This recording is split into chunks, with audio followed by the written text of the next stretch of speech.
You didn't know him though. It So did how do you seem know like he it was trash? I didn't have to know him. I could tell how he was acting. He was trash. We are sisters dealing with real world shit. Today's topic is, when is it the right time to introduce your boo to your family? I think, as far as dating is concerned, when you meet somebody new, in the beginning, you're kind of in the euphoric stage. So I don't think that's the appropriate time for your family to meet the individual that you're dating. I would say with my daughters, I would think that it would be appropriate to introduce them to somebody new that I'm dating in about 3 months. After that, I kind of know if this is somebody that I want to deal with or be with for, for a longer extended period of time. But for my grandchildren, I think for that person, it would be like 6 months. I think it's a little bit different when you have children involved, because you really don't want to introduce them into a new situation when you're just coming out of another one, because then they're like, well, who is this person? Well, where does this person come from? And that's not necessarily good for them. Now, if you're older, you could probably bring them to like a family reunion and try to slide them in a little bit. Be like, just blend in and see what happens. Initially, when I thought about the question, I thought about a time duration, but I honestly don't feel like time is what is not the main factor. It's really about, do you really like this person? Is this someone that you can see yourself being with for the rest of your life? And not just being in the honeymoon stage, but actually going through some real shit. Yeah. Like, if you haven't gone through anything and you don't know how that person is going to respond when you go through some real stuff, then it's too early. I think they need to see you as well as when you angry, you pissed off, right? You mad at the world, right? They need to see all of that, because I don't want you to be like, oh, well, I didn't know she was like this. Yes, right. Sis is crazy. Another thing that I which is I think a criteria for meeting the family is, whether or not they have seen your struggles, like your financial struggles, your personal struggles. And I typically like to see how they react to those struggles. And if they react poorly, chances are, I'm not gonna, and for me personally, I personally, before I introduce them to my family, I like to see how they interact with their own family. And so if I start seeing some like red signs, red flags, excuse me. Oh my Lord. Flags. Red flags about, like if I notice that, like he might be a little bit disrespectful to the mother, like to siblings, father, anything like that, I definitely take note of that. I'm like, oh, well, this might not be someone I want. I think, being family oriented is part of like, it's a big part of our family. Yeah. Right. Okay, Jocelyn, when you took to see your dad, were you more scared of him or me? I was more scared of you. But in actuality, I agree with that, actually. It was the exact opposite. I actually had a very, very horrible meeting with Dad whenever he met him. It was so awkward. It wasn't very welcoming. It wasn't very warm. But when I brought him home to you guys, to Mom, Grandma, the family, you guys were like hugging him. I mean, my grandmother was like, I brought you a Christmas gift, and even whenever she didn't want him to feel left out. Yeah, well, that's the thing. Like it's a big deal for me to see how open you guys were to welcoming him, because when I went to go see my dad, because my dad is a very carefree, chill dude, versus you you pop off within 100 seconds, or 10 seconds, so I was expecting Mama don't a very different. I was expecting my dad to warm up to him a little bit more, but it didn't happen. It was actually the exact opposite. I want Jada to share her experience too, because we are both we have two very different experiences. My question is to you, Mom. So like, how do you know if you like our partners, you know? Like what do you look for? It's not the thing that I don't like them. I give them all a chance with you all. I do. Until they start. No, you don't. No, yes, I do. You know what? In what century? I was good. Hit her with the truth. I was good with dude until he came at your sister. Don't be coming at your sister crazy, because that's when you're gonna get crazy mama. All right, so we should probably explain that situation, Jada. That's all you. Okay. Well, okay. So to be fair, in this particular situation, my ex-boyfriend, he was literally like, he didn't say anything, right? Like, it was my sister coming at him, like, you know, with joke after joke, you know, like basically attacking his looks and everything like that. It was like 3 to 5 different shots she took, you know what I mean? Yeah, and I was so, very immature. Before he said anything. And so he said this one thing to her, and she's like she started, you know, like she was like completely like silent, right? And then she called mom, was like he said this and this. I'm like, you know, don't. Let's just say it wasn't pretty. I threatened to body him. That's what I did. Right. I think I had broken up with him or something like that, and I got back together with him, and she was like legitimately like angry, like yelling at me, like angry. But I'm just saying, you know, no. But you didn't know him though. So how do you know he was trash? I didn't have to know him. I could tell how he was acting. He was trash. And Tanika, what are your takes on this? I think that when you first get in a relationship, you're like super excited about it. So obviously, you know, you want your family to meet him. You want to introduce him because this is somebody that you care about. It's new, it's fresh. But I do think that you need to take that time to get to know each other, because I read like an article last week and it was saying the way relationships last is based on the way you argue. So if you haven't gone through anything, then you don't know if you're actually going to make it to the next phase. So it makes sense. And then even deeper than that, like, I think everybody's on their own journey, their own growth journey. And you have to understand that that person's growing and you're growing individually, but then you're also growing together. So you have to be like, okay, can I deal with what this person is dealing with along with my stuff? And then can we merge that together? Right. So that takes time. Right. It doesn't happen overnight.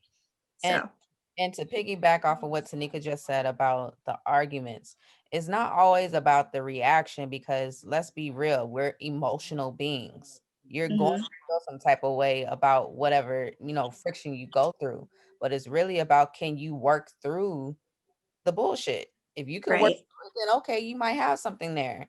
But if you can't work through it and communicate, then that might not be the relationship for you. So that's right, agreed. But I think not every relationship you're in, you're gonna have like major arguments. I mean, because there's something wrong with y'all.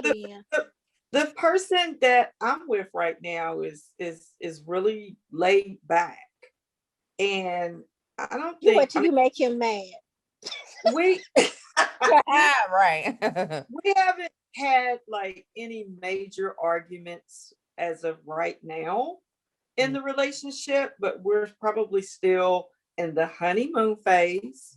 Yeah. But his personality is just like, it's not the type of person that's going to sit there and get into a shouting match with me.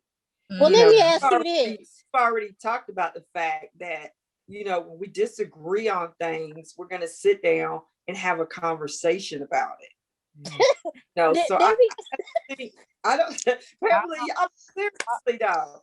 A conversation. Let me interrupt you with that one. Let me interrupt you with that one for a second. What's gonna happen when you get pissed off? And like I know you, you don't get the reaction out of him that you think you're gonna get.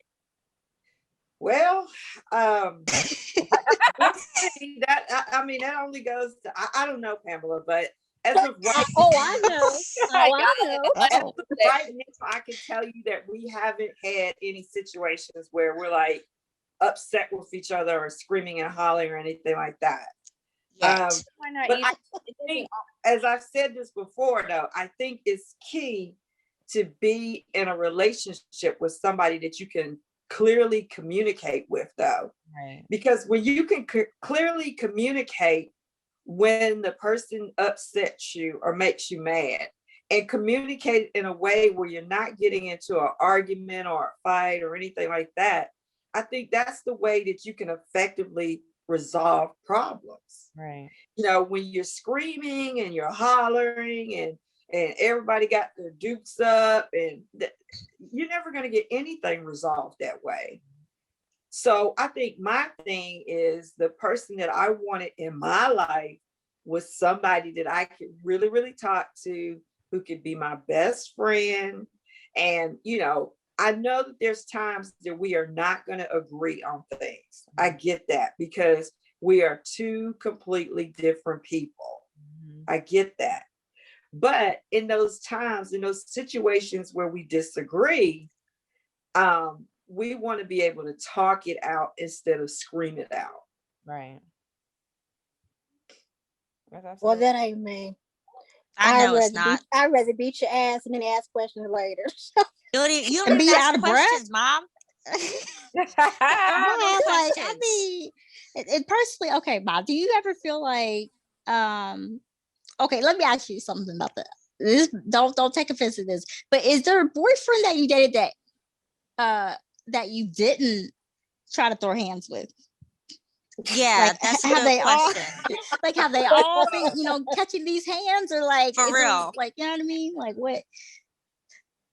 They That's a all good be point. catching these hands. They all do. Yeah, because I remember you said you was in the club and you know, almost fighting. got ran over.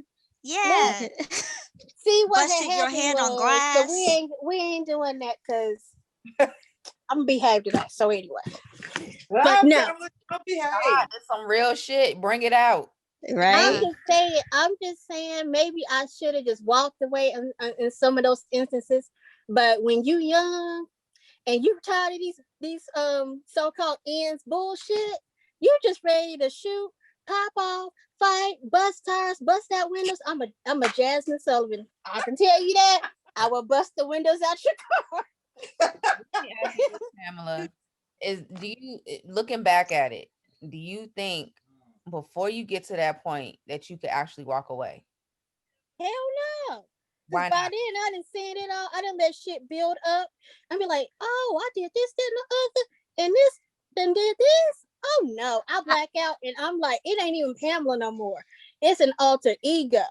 So that bitch, she like, oh, we just not caring today. So Pamela, what I hear you saying, Shamandala comes out. You want to lay hands on somebody, okay? When you want to lay hands on somebody, it's because you're at the point where you're ready to explode.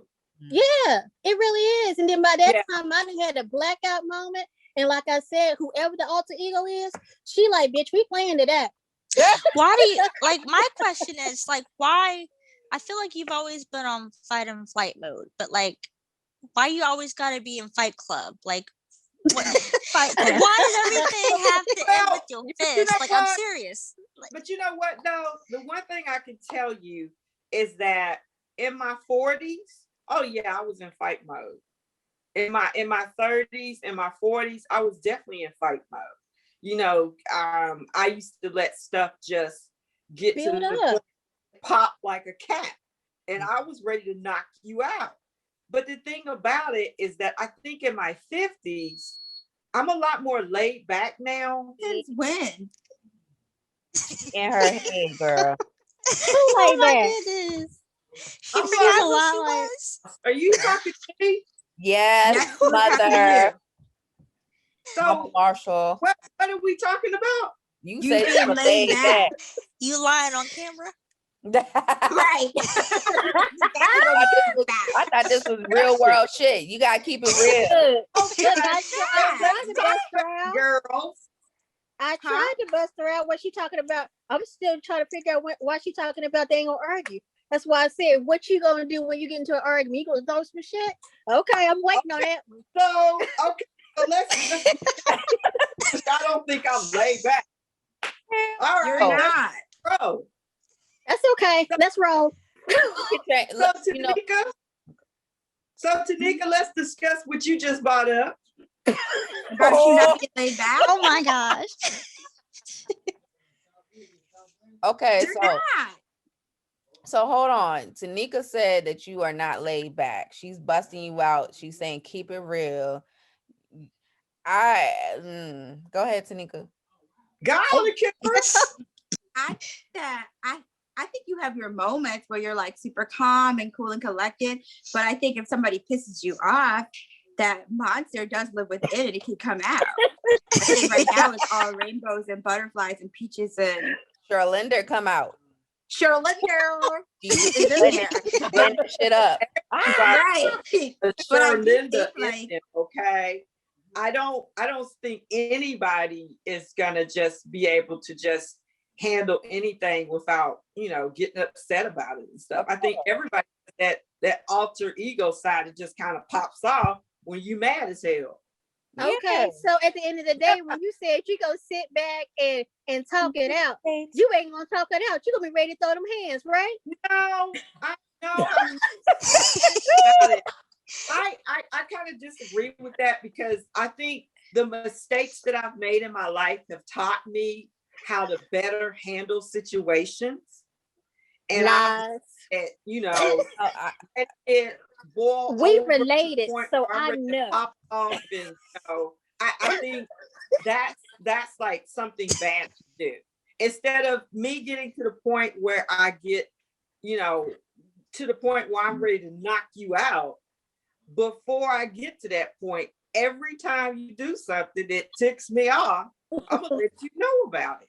Mm-hmm. I'm not gonna let it get to the point where it just compounds on each other. Each problem, and then I just decide to blow up and it all comes out at once. Because I've learned the hard way that that's not the way to react to problems. Mm-hmm. The way to react to problems is to be able to deal with them at that particular time.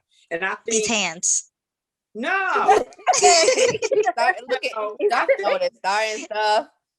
And I know I am not perfect. I am not perfect, okay? But I can tell you that I have learned from mistakes way better ways to handle my problems instead of letting them just stack on top of each other. Now, when I have a problem, I'm not going to be scared to voice it and tell you what's wrong with me. Like I'm the text message queen, the email queen. I will let you know real quick when you done piss me off and why you pissed me off. And then we can talk about how we're going to rectify it.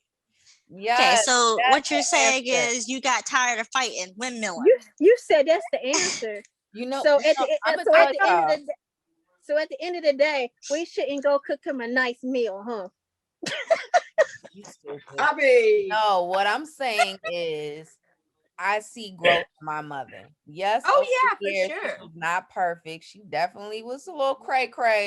Okay, a lot of cray. And I'd be like, what the hell? What's going on? All I did was open the door. But